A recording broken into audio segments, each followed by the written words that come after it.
पहले एक लाइन का जवाब पिछले सवाल का मैं दे दूं। जो आपने लिखा है बीजेपी के लिए नया सिरदर्द, या कहिए कि जो कहा है कि बीजेपी में दो फाड़ होने की स्थिति है। अब थोड़ा पीछे जाइए, जब ये पाटीदार आंदोलन चल रहा था तब आनंदीबेन पटेल जो है मुख्यमंत्री थी, और आनंदीबेन पटेल को हटाया गया और मुख्यमंत्री बनाया गया विजय रूपानी को। अब कितना सही है गलत है ये तो उस्मान भाई ज़्यादा बेहतर बता पाएंगे, लेकिन जो खबरें हम तक थी या जो खबरें समाचारों में आई थी वो ये थी कि मोदी जी वर्सेज अमित शाह था। अमित शाह चाह रहे थे विजय रूपानी बने और विजय रूपानी मुख्यमंत्री बने। नितिन भाई पटेल जो उस समय गृह मंत्री थे वो बेचारे सोचते रह गए और नहीं बनाए गए। फिर उसके बाद देखिए विजय रूपानी के साथ पता नहीं क्या हुआ, कुछ समझ में नहीं आया, लेकिन हम समझते हैं मोदी जी वर्सेस अमित शाह ही फिर हुआ होगा और फिर से एक पटेल आ जाते हैं, मुख्यमंत्री बना दिए जाते हैं, है ना। तो ये जो मुख्यमंत्री बनाए गए भूपेंद्र भाई पटेल, वो मुख्यमंत्री आज भी है। अब आता हूँ आपके सवाल पर। अब देखिए दो परिदृश्य देखिए। एक परिदृश्य है जहाँ पे हार्दिक पटेल पाटीदार आंदोलन इसलिए शुरू किया था कि उनको पाटीदारों को आरक्षण चाहिए था। बहुत बढ़िया विश्लेषण किया है उस्मान भाई ने कि कितने परसेंट ओबीसी है। 60% ओबीसी बहुत बड़ी आबादी है। और मोदी जी की जो जो पूरी बीजेपी है, जो पूरा संघ है, वो आरक्षण के खिलाफ जो खड़े लोग हैं उनका बहुमत है इस पार्टी पे। खुद संघ चाहता है कि आरक्षण खत्म हो। उसके बाद फिर आप गौर कीजिए कि जो आरक्षण का जो मसला है वो फिर गरमाएगा इसलिए कि सरकारी नौकरियां लगातार खत्म की जा रही हैं। तो जो पाटीदार आंदोलन का जो आरक्षण आंदोलन था वो कहाँ खड़ा होगा?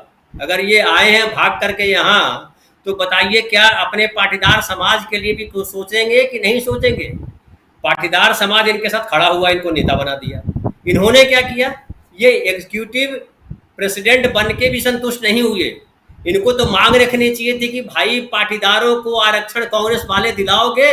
अगर दिलाओगे तो मैं आपके साथ खड़ा हूं, या उस पार्टी के साथ जाके खड़ा हो जाऊंगा जो आरक्षण की बात करेगा। बीजेपी में कैसे आ गए? बीजेपी तो आरक्षण के खिलाफ बात कर रहा है। बीजेपी तो नौकरियां खत्म कर रहा है। जब नौकरियां खत्म हो जाएंगी तो भाई आरक्षण कहाँ मिलेगा? अभी हाल में ही देखिए कि 91,000 रेलवे की नौकरियां खत्म की गई। भारत में रेलवे नौकरी देने का बड़ा माध्यम है, बड़ी जगह है। तो 91,000 नौकरियां खत्म की गई। उसके बाद ढेर सारी नौकरियों की छटनी होने वाली है।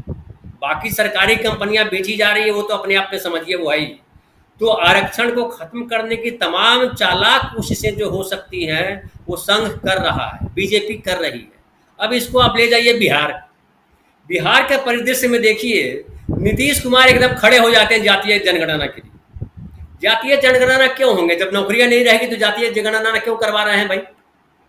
तो जातीय जनगणना इसलिए करवा रहे हैं कि नीतीश कुमार जी कहीं न कहीं देख रहे हैं कि आरक्षण एक बड़ा इशू बनेगा, और आरक्षण जो बड़ा इशू बनेगा उसमें आप गौर कीजिए कि जातीय जनगणना काम करेगी। और ये जो निजीकरण और आरक्षण को खत्म करने की जो मुहिम है, निजीकरण लाने और आरक्षण को खत्म करने की जो मुहिम है बीजेपी और संघ की, इसके खिलाफ बिहार से जो शुरू हुआ नीतीश कुमार का, वो नीतीश कुमार का आंदोलन राष्ट्रव्यापी बनेगा।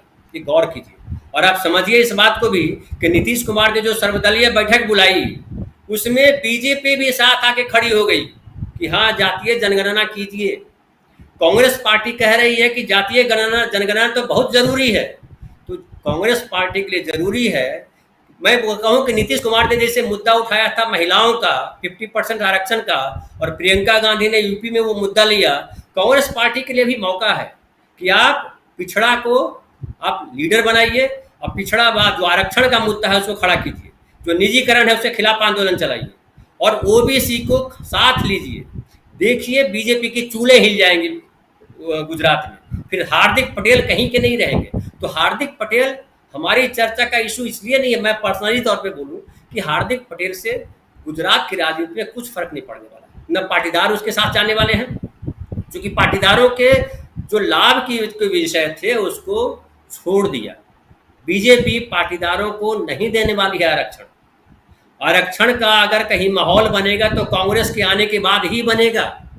सरकारी नौकरियों का जो प्राइवेटाइजेशन हो रहा है, निजीकरण हो रहा है, वो तभी थमेगा जब कांग्रेस पार्टी आएगी। तो सरकारी नौकरियां रहेंगी नहीं तो आरक्षण कौन देगा, तो ओबीसी की लड़ाई कहाँ जाएगी, तो हार्दिक पटेल का पाटीदार आंदोलन कहाँ जाएगा। इसलिए मैं कहूँगा कि कांग्रेस पार्टी के लिए अच्छा है कि ये निकल गए।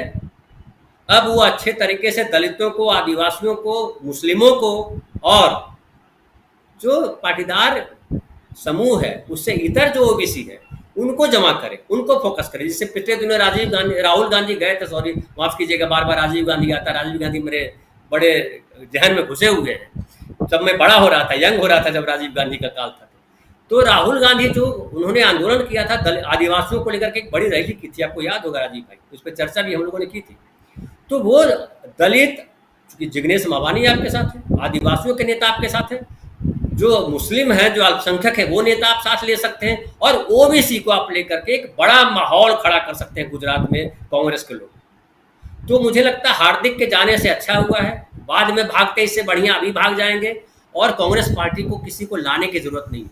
कांग्रेस पार्टी को किसी को फोड़ के लाने की इसलिए जरूरत नहीं है कि कांग्रेस पार्टी विचारों की पार्टी, सत्ता की पार्टी नहीं है। और सत्ता में आने के लिए वो बीजेपी जो तोड़ जोड़ करती रहती है वो तोड़ जोड़ करे, और बीजेपी अभी और कांग्रेस के लोगों को तोड़ के ला सकती है तो बड़ी अच्छी बात है, कर ले। लेकिन मुझे लगता है कि गुजरात में इस बार बीजेपी के लिए लड़ाई आसान नहीं होगी, और वो सबसे बड़ा मुद्दा बनेगा बिहार का, नीतीश कुमार का जातीय जनगणना, आरक्षण, निजीकरण। राजीव भाई, बहुत सारी बातें